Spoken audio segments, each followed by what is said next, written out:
मंडळी, डिसेंबर महिना आला म्हणजे प्रत्येकाचे आपापल्या फॅमिलीसोबत प्लॅनिंग स्टार्ट होतात, ते म्हणजे ट्रिपचे. आणि तसंच काहीसं आमचं पण नेहमीपेक्षा यावेळेसचा अनुभव आमचा काहीसा वेगळा आणि सुंदर होता. सुंदर अशी रोड ट्रिप, डोंगराच्या उतारावर असलेले झाडांच्या कुशीतले एक टुमदार रिसॉर्ट, हाकेच्या अंतरावर असलेला स्वच्छ आणि सुंदर शांत समुद्रकिनारा, चमचमीत आणि घरगुती जेवण, सकाळचे आणि संध्याकाळच्या सोबतीला असलेला पक्ष्यांचा किलबिलाट, अगदी बाजूला असलेले आणि मनाला शांत करणारे एक सुंदर देऊळ, या सगळ्या गोष्टी आम्हाला एकाच ठिकाणी अनुभवायला मिळाल्या. आणि ते ठिकाण म्हणजे सिक्स सीझन रिसॉर्ट श्रीवर्धन. तर चला या सुंदर जागेची आज आपण सफर करूया. आणि सकाळी सकाळी लगबगीने तयारी करून या सुंदर आणि प्रसन्न वातावरणात आम्ही निघालो, ते म्हणजेच श्रीवर्धनच्या दिशेने. या सगळ्यांमध्ये एक भारी गोष्ट म्हणजे सध्या आमचा दुड्या आहे दापोलीला आणि ध्रुवशिवाय आमची ट्रिप पॉसिबलच नाही. त्याच्यामुळे निघाल्या पहिला कॉल केला ध्रुवला, कारण त्याला आम्हाला बोलवायचे होते दापोलीवरून श्रीवर्धनला. 10-11 वाजेपर्यंत श्रीवर्धनला पोहोच. ओके चालेल. आम्ही निघालोय ते म्हणजे श्रीवर्धन करता. आणि श्रीवर्धनला आज आम्ही स्टे करणार आहे. खूप सारी धमालणार आहे. धमाल काय येणार त्याच्या मागचं कारण असं आहे की ध्रुव सध्या राहतोय दापोलीला आणि दापोलीहून ध्रुवला मी बोलवलंय श्रीवर्धनला आणि आम्ही सगळे मिळून भन्नाट धमाल करणार आहे. तर ही सगळी धमाल तुम्हाला या ब्लॉगमध्ये बघायला मिळणार आहे. आणि अशा प्रकारे फुल ऑन धमाल करीत आम्ही पोहोचलो तामिनी घाटात. वाटेमध्ये आपल्याला लागलाय तामिनी घाट आणि आता तामिनी घाटात आम्ही सगळेजण थांबलो, ते म्हणजे चहा आणि नाश्ता करता. वातावरण खूप सुंदर आहे कारण की सगळीकडे थंडी आहे आणि मस्त रस्त्यावर सगळीकडे धुकाल आहे. त्यातल्या त्यात आम्हाला एक हॉटेल जी भेटली, त्या मागची जी व्ह्यू आहे ती अफलातून आहे. त्या हॉटेलचं नाव आहे मुळशी लेक आणि त्या हॉटेलच्या मागे संपूर्ण तलाव आहे आणि त्या तलावाच्या समोर तर मस्त घाट सेक्शन आहे, समोर तर डोंगर वगैरे. तर ती व्ह्यू तुम्हाला मी आता दाखवतो. सुंदर वातावरणामध्ये गरम गरम आपण मिसळपाव ऑर्डर केलेलं आहे. तुम्ही जर समोर बघितलं तर समोर तुम्हाला संपूर्ण लेक बघायला मिळेल. हा बघा सुंदर असा व्ह्यू. अशा सुंदर वातावरणात तलावाच्या शेजारी आणि तामिनी घाटाच्या साक्षीला गरम गरम मिसळपाव मिळणे म्हणजे स्वर्गच. आणि हे सगळं आटोपून तामिनी घाटातलं सौंदर्य निहाळत आम्ही निघालो, ते म्हणजेच श्रीवर्धनच्या दिशेने. तर ॲक्च्युली ट्रिपमध्ये असं झालं ना की मी जेवढ्या शिव्या देणार आहे त्या प्रत्येक शिवीकरता 5 रुपये मला अश्विनीला द्यायचे. हो, आतापर्यंत 6 झालेले आहेत. तर आता लागले, बघू किती देतात दादा. बरोबर. आणि आतापर्यंत 6 शिव्या झाल्यात आणि 6 शिव्यांचे पैसे मला लगेच क्रेडिट करायचे. आता लगेच करायचे की एकत्र पूर्ण ट्रिपचे? एकत्र ना. अच्छा, मग खूप मोठी अमाऊंट. चेक पेमेंट होईल. चेक पेमेंट द्यावं लागणार नाही. पूर्ण ट्रिपचा खर्च वेगळा आणि शिव्यांचा खर्च वेगळा. आणि अशारित्या आम्ही पोहोचलो आमच्या डेस्टिनेशनला, ते म्हणजेच श्रीवर्धनला. श्रीवर्धनमध्ये आम्ही पोहोचलोय ते म्हणजे सिक्स सीझन रिसॉर्टला. श्रीवर्धनमध्ये तुम्ही ज्यावेळेस विठ्ठल अळी एरियात येतात तर या एरियामध्ये तुम्हाला हे रिसॉर्ट बघायला मिळेल. हे रिसॉर्टची एक छोटीशी तुम्हाला टूर करवतो. इकडे आम्ही आता कार वगैरे पार्क केली आहे आणि इकडे तर सुंदर असं आंब्याचं झाड आहे. इकडे यांचे रूम्स वगैरे आणि मागे तर छोटंसं असं सुंदर डोंगर आहे. या साईडला आहे तर डाव्या हाताला यांचं किचन आहे, ज्या किचनला आपण जाऊ आता, कारण की जेवणाची सुंदर अशी ऑर्डर दिलेली. स्पेशली सिक्स सीझन रिसॉर्ट हे इकडचं फेमस आहे म्हणजे इकडचे फूड करतं. फूडमध्ये इकडचे फिश आणि व्हेज जेवण अप्रतिम आहे. आता आपल्याला तेच टेस्ट करायचं आहे सगळं. आणि बाकीची मंडळी आता फ्रेश होत आहेत तर ते फ्रेशअप होऊन आले की आपण आता जेवायला जाऊ मस्त. इकडे तर मस्त सुंदर असा बसण्याकरता एरिया आहे. इकडे प्रत्येक ठिकाणी यांचे झुले, मागे सुद्धा बंगळे जी तुम्ही तुम्हाला दाखवतो. नारळाच्या सुंदर अशा बागा आहेत आणि वरती तर तुम्ही बघतायत की डोंगर वगैरे. राहण्याच्या बाबतीत जर सांगायचं झालं तर इकडे यांचे रूम्स आहेत. रूममध्ये तुम्ही तुमचा जर मोठा ग्रुप असेल 5 ते 6 लोकांचा तरी पण इकडे रूम आहेत. जर तुम्ही कपल आहात किंवा 1 ते 2 लोक आहात तरी सुद्धा यांच्याकडे रूम्स आहेत. मस्त छान वेळ आपला फॅमिली बरोबर वगैरे स्पेंड करू शकतात. पार्किंग करताय तर यांची सुंदर अशी व्यवस्था. इकडे तुम्ही तुमची कार वगैरे, तुमच्या बाईक जे काही असेल ते पार्क करू शकता. प्रशस्त जागा आहे जिकडे तुम्ही छोटेसे गेम वगैरे खेळू शकता. तिकडे बसून जेवण वगैरे करू शकता. छोटीशी अशी बंगळी. आता आम्ही हा रूम बुक केलेला आहे. तर एकूण या रूममध्ये आम्ही आता 5 लोक राहणार आहेत. आणि 5 नाही 6 ध्रुव येतोय ना. तर आपल्या ब्लॉगमध्ये तुम्हाला सगळ्यांना सांगितलंच की ध्रुव आपल्याला येतोय भेटायला. ध्रुव पण आपल्यासोबत जॉईन होणार आहे. तर टोटल आम्ही 6 लोक या रूममध्ये राहणार आहे. प्रशस्त रूम आहे. वॉशरूम आहे तर एवढं मोठं आहे, असं स्वच्छ वॉशरूम आहे.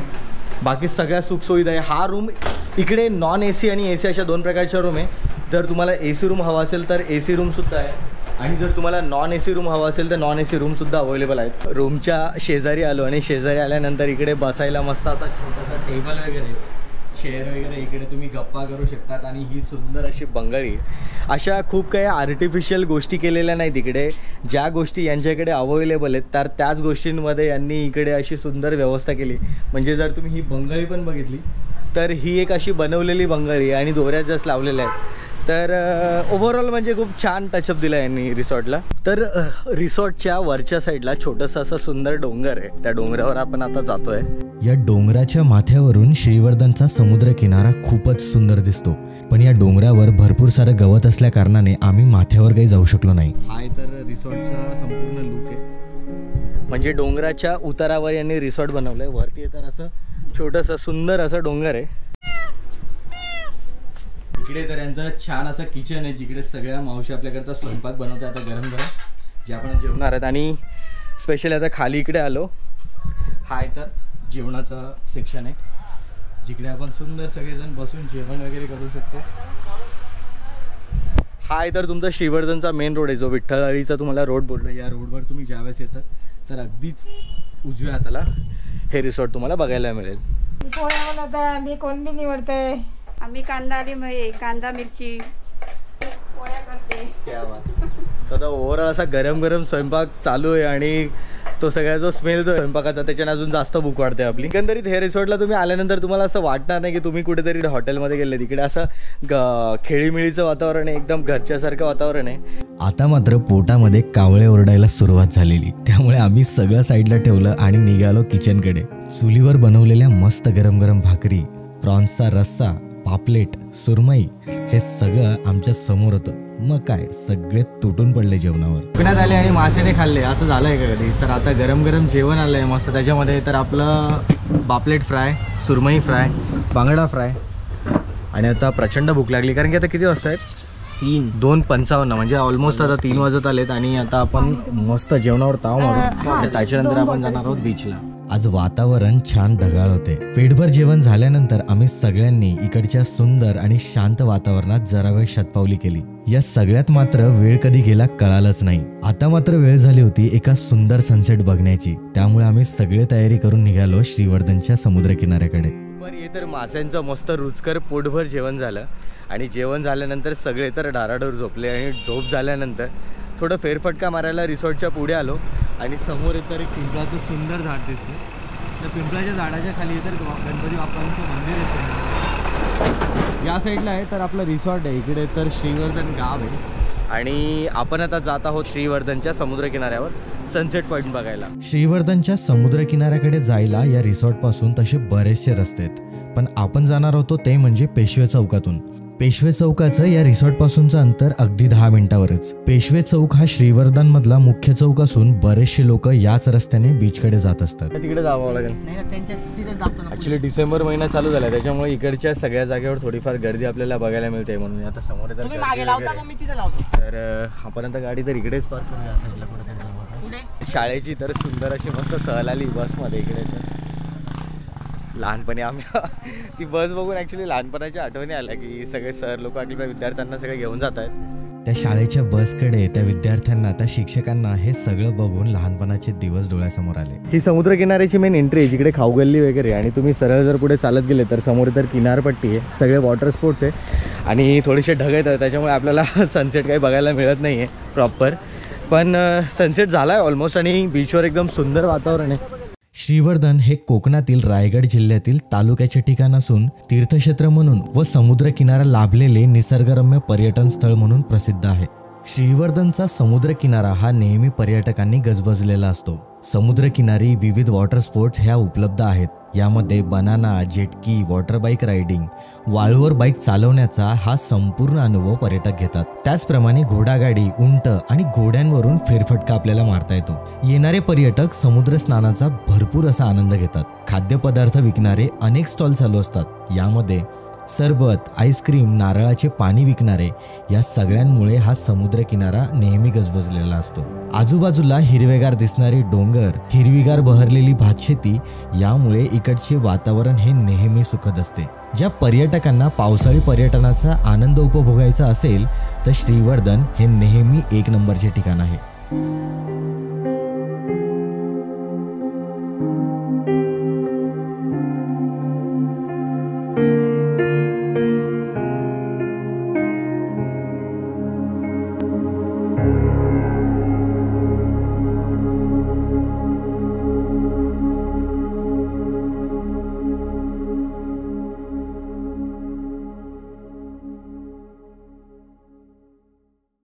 आज ॲक्च्युली दिवसभर ढगाळ वातावरण होतं, त्याच्यामुळे जो सनसेट होता तो जरा लवकर झाला आणि त्याच्यामुळे आपल्याला सनसेट काही व्यवस्थित बघायला नाही मिळाला. पण आता हे सगळे लोक तर मस्त बीचवर एन्जॉय करतायत, फोटोज आणि रील्स काढतायत. थोडा वेळ इकडे एन्जॉय करू. ॲक्च्युली अंजली नाही येऊ शकली, अंजलीचं काम होतं, त्याच्यामुळे अंजली आता रिसॉर्टलाच थांबली आणि ध्रुव पण येतो, तर ध्रुवला घ्यायला जायचं आहे. यो मेरी जान मेरी जान मेरी जान मेरी जान. बापरे, श्रीवर्धन फायनली. तर अशा प्रकारे ध्रुव आलेला आहे श्रीवर्धन मध्ये. पण ध्रुवला यायला श्रीवर्धनला दापोलीवरून 6 तास लागले, 6 ते 7 तास. तर मी आता मला ती स्टोरी ऐकून घ्यायची की 6 तास कसं काय लागले. ती स्टोरी 3दा बस चेंज केले. Oh my God. 2 रूट आहे ते, हा. पण आता जे बसेस आहे ते याच रूटने येतात. अच्छा. तर आधी मी इकडे उतरलो मानगावला, हा. गोरेगावला उतरलो, पण तिकडून बस लेट येणार होती. हा. तिकडून मानगावला गेलो, मानगाववरून श्रीवर्धनची बस घेतली आणि आता डायरेक्ट श्रीवर्धनला आलो. अरे आणि ध्रुवला घेऊन आम्ही पोहोचलो रिसॉर्टला. पण रिसॉर्टला येऊन बघतो तर काय, रिसॉर्टने एक नवीन रूप घेतलेले होते. तुम्हाला माहिती आहे, गावी जसे छोटे छोटे टुमदार घरं दिवाळीमध्ये रोषणाईने आणि दिव्यांनी न्हावून निघतात ना, अगदी तसेच सगळीकडे छान लाइटिंग पसरली होती. संध्याकाळची देवपूजा झाली होती. संपूर्ण परिसरामध्ये त्या अगरबत्तीचा मन शांत करणारा सुगंध दरवळत होता. दिवसभर अगदी थाटामाटात मिरवणारे वेगवेगळ्या प्रकारची झाडे आता मात्र शांत होऊन आमची येण्याची वाट बघत होते. निवांत आणि तासन तास बसून राहावा असा समोर सुंदर ओटा दिसत होता. रस्त्यांनी हिवाळ्याची चादर पांघरली होती. हे सगळं मनाला खूप शांत करणारं होतं. वातावरण अतिशय सुंदर झालंय, शांत झालंय. 7:30 ते 8 वाजता इकडे सगळीकडे बंद होतं, त्याच्यामुळे एक वेगळ्याच प्रकारची शांतता इकडे झालेली आहे. आणि थंडीचं वातावरण येतं, त्याच्यामुळे वातावरणामध्ये मस्त थंडावा आला आहे. धुक्यांची एक सुंदर अशी चादर आली, जी आपल्याला उद्या सकाळच्या शॉर्ट्समध्ये, उद्या सकाळच्या व्हिडिओजमध्ये खूप सुंदर बघायलाच मिळणार आहे. वेगळ्याच प्रकारची प्रसन्नता इकडे सगळीकडे आलेली आहे. नमस्कार मंडळी, शुभ सकाळ. सकाळचं वातावरण झालं आहे, मस्त सूर्योदय झाला आहे आणि वातावरणामध्ये एक वेगळ्याच प्रकारचा गारवा आहे. सुंदर वातावरण झालं आहे, सगळीकडे पक्ष्यांचा किलबिलाट चालू झाला आहे. आम्ही सगळे इकडे मस्त रात्री बसलो होतो आणि रात्री बसून गप्पा वगैरे करत करत आम्हाला झोपायला 1 ते 2 झालेले, त्याच्यामुळे जरा आम्ही थोडंसं लेट उठलो. आता आम्ही जात आहोत ते म्हणजे श्रीवर्धन बीचला. तर तुम्हाला श्रीवर्धन बीच सकाळी किती सुंदर दिसतं ते दाखवतो. ते म्हणतात ना, हिवाळ्याचं आणि गावाचं एक वेगळंच नातं आहे. आणि त्यात कोकणाचे समुद्रकिनारे आणि त्यात असलेला हिवाळा म्हणजे काय स्वर्गच, आणि ते पण हाकेच्या अंतरावर. मग काय, आम्ही सगळे पुन्हा एकदा निघालो श्रीवर्धनच्या त्या सुंदर रस्त्यांवरून समुद्रकिनाऱ्याकडे जायला.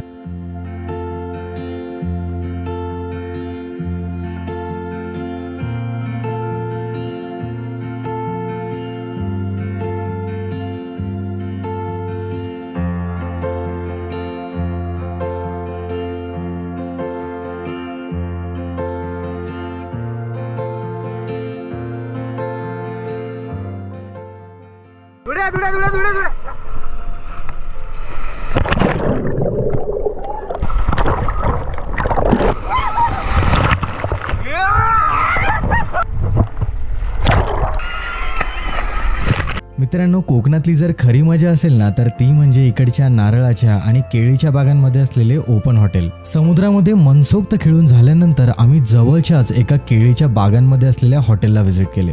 इकडे संपूर्ण केळीची बाग आहे आणि या बागेत त्यांनी मस्त असे टेबल लावले जेवणाचे आणि आम्ही इकडे आता जेवायला आलोय. जेवणाची चव पण उत्तम आहे. इकडे याच्यात आपण काय काय ऑर्डर केलं? आपण प्रॉन्स थाळी, त्याच्यानंतर पापलेट थाळी, सुरमई थाळी, चिकन ऑर्डर केलं होतं, एक राईस होता व्हेज, आणि सुंदर आहे जेवण. पण इकडे जी बसण्याची जी अरेंजमेंट आहे ती एक नंबर आहे. म्हणजे यांचं लांब लांबपर्यंत पूर्ण नारळाच्या आणि केळीच्या बागा आहे.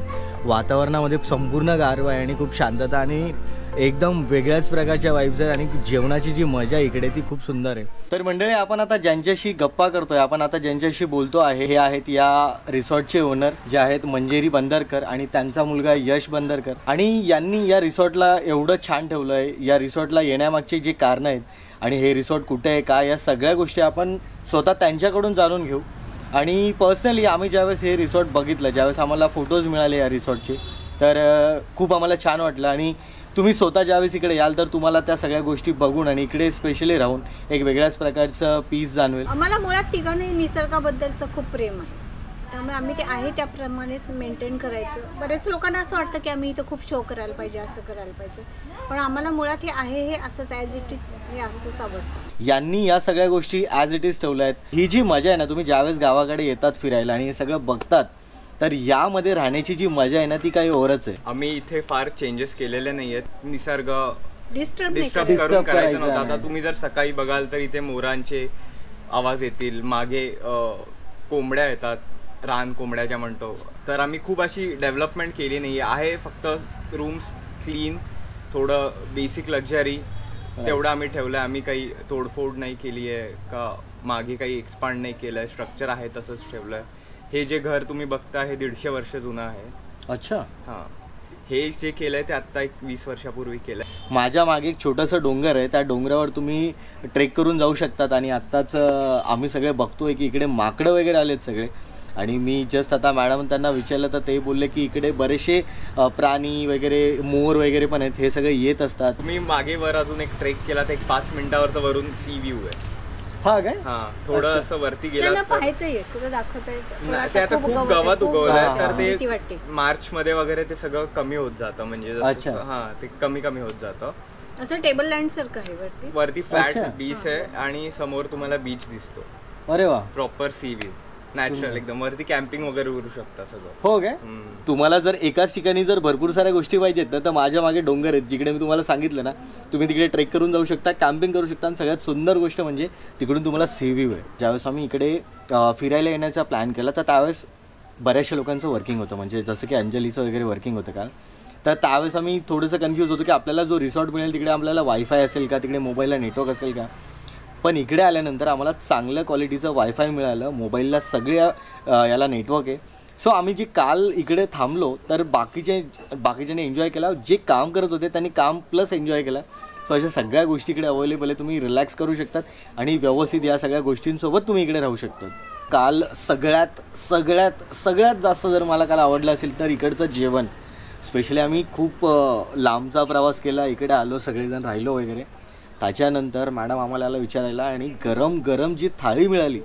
सो त्यावेळेस जे सुख होतं ना ते वेगळंच होतं. म्हणजे निवांत तुम्ही थाळी घेऊन इकडे कुठेही बसून जेवण करू शकतात आणि अतिशय चविष्ट जेवण होतं. शक्यतो हायजेनिक आणि फ्रेश फूड देण्याचं जसं. आणि ज्यांना जे आवडतं ते द्यायला फार आवडतं मला, की तुम्ही आधी ऑर्डर केली, थोडा वेळ तुम्ही थांबलेत तर आम्हाला ते द्यायला फार आवडतं की ठीक आहे तुम्ही इथून आमच्याकडून सॅटिस्फाईड होऊनच जायला पाहिजे. बरोबर, हा आमचा हेतू असतो. इकडून तुम्हाला हरिहरेश्वर अगदी 15 किलोमीटरवर आहे. इकडून दिव्यागार सुद्धा जवळ आहे आणि ही पेशवेवाडी. तर तुम्ही इकडे येऊन ह्या सगळ्या गोष्टी एक्सप्लोअर करू शकतात आणि इकडे थांबून हे जवळजवळचे सगळे स्पॉट कव्हर करू शकतात. तर खूप खूप धन्यवाद. आणि मला येऊन खूप छान वाटलं. आज आहे आपला इकडचा दिवस दुसरा आणि सकाळचं वातावरण आहे. सगळ्यांची धावपळ चालू झाली आणि सगळे आपल्या आपल्या कामाला लागलेले आहेत. आता आम्ही पण जाण्याची तयारी करतो आहे. आणि इकडचं जे वातावरण होतं आजचं ते खूप सुंदर होतं. सकाळी मी समुद्रावर गेलो होतो, तिकडच्या मुलांबरोबर काही वेळ स्पेंड केला आणि सुंदर असं मस्त खेकडे वगैरे पकडले. आता इकडे येऊन आम्ही मस्त नाश्ता वगैरे केला सगळ्यांनी मिळून इकडे या झाडाखाली. तर इकडे ह्या आंब्याच्या झाडाखाली आम्ही मस्त अरेंजमेंट केलेली आणि रात्री पण जेवण आम्ही इकडेच केलं सगळ्यांनी मिळून. सकाळी तर चुलीवर मस्त इकडे पाणी वगैरे गरम केलं आणि त्यानंतर आता चहा नाश्ता घेतला सगळ्यांनी. आणि आम्ही आता जात आहोत ते म्हणजे दिव्यागार बीचला आणि तिकडून आम्ही जाणार आहोत ते म्हणजे रिटर्न आपलं पुण्याला. आणि शेवटी आम्ही सगळ्यांनी या सुंदर जागेचा निरोप घेतला. आत्ता आम्ही निघालो ते म्हणजे श्रीवर्धनहून पुण्याला जायला. पण वाटेतच म्हणजे रिसॉर्टपासून अगदी 5 मिनिटाच्या अंतरावर शंकराचं सुंदर असं देऊळ होतं आणि मग आम्ही त्या देवळात पोहोचलो. जीवनेश्वर नावाचं मंदिर आहे, शंकरांचं मंदिर. इकडे पिंड वगैरे आहेत आणि आजी आहेत. तर अशा 4 ते 5 महिला आहेत ज्या वर्षातून 4 ते 5 वेळेस आपल्या ड्युटीप्रमाणे इकडे पूजा करत असतात. आता आजींशी भेटलो, आजींशी गप्पा वगैरे मारल्या, खूप छान वाटलं. हे मंदिर खूप शांत आणि खूप सुंदर आहे. बाजूला केळीच्या बागा आहेत ज्या बागांमध्ये तुम्ही फिरू शकतात, इकडे निवांत बसू शकतात. बराच वेळ झाला आम्ही इकडे बसलो होतो, एक छान टाईम स्पेंड केला, आजींबरोबर गप्पा केल्या आणि सुंदर असं दर्शन घेतलं. तर कोकणात तुम्ही ज्या वेळेस येत आहे तर कोकणातली स्पेशालिटी म्हणजे इकडचे मंदिर. आणि हे मंदिर संपूर्ण कौलांचं मंदिर आहे आणि खूप शांत आणि एक वेगळ्याच प्रकारचा गारवा आणि खूप सुंदर मंदिर आहे जे आम्हाला सगळ्यांना खूप आवडलं. आणि आजी धन्यवाद, आजीने आपल्याला खूप सारी माहिती दिली या मंदिराबद्दल. महाशिवरात्रीला इकडे खूप मोठी यात्रा असते आणि जवळपास 1000 ते 1500 लोक इकडे जेवतात आणि खूप मोठा कार्यक्रम वगैरे असतो. तर मंदिराच्या उजव्या साईडला मस्त अशी केळीची बाग आहे सुंदर आणि समोर आहे तर पायऱ्यांची वर आहे. मुलं तर मस्त खेळतायत मुलांचा किलबिलाट आहे. ओव्हरऑल या मंदिराचं जे पण वातावरण आहे आणि जे पण परिसर आहे तो खूप शांत आणि खूप पीसफुल आहे. श्रीवर्धनला तुम्ही जर असाल तर नक्कीच एक वेळेस या मंदिराला व्हिजिट करा, तुम्हाला सगळ्यांना खूप आवडेल. तर अशा प्रकारे आजींनी दिलेल्या प्रसादाचा मस्त आस्वाद घेऊन आम्ही निघालो पुण्याच्या दिशेने.